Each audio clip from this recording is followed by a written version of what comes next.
Hi everyone, back again.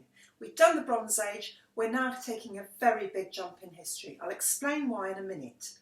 The worksheet you've got is on Roman Dartmoor, of which there is very little evidence.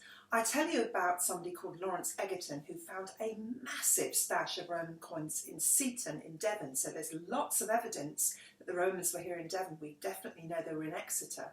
However, there is much less evidence of them on Dartmoor. So we are jumping from the Bronze Age, which is BC, that means before Christ, because that is how we set our calendar in this country.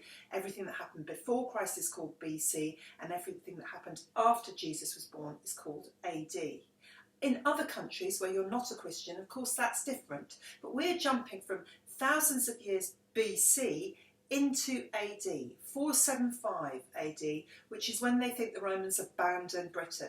They'd been here for a long time, for about 700, 1,000 years. The Roman Empire was beginning to dissolve. That's a whole other bit of history. The point for us is that all those beautiful cities built by the Romans, the fantastic roads built by the Romans, had started to get into disrepair. They'd started to fall apart. There was no one to keep them together. They weren't being paid by the Romans anymore to keep these buildings going, to keep these roads. So people did what they do when that happens. They moved out of the cities because the cities were a bit rubbish and full of crime. They moved back into the countryside. So for us, talking about Dartmoor, this is a really important thing because suddenly the population goes up again.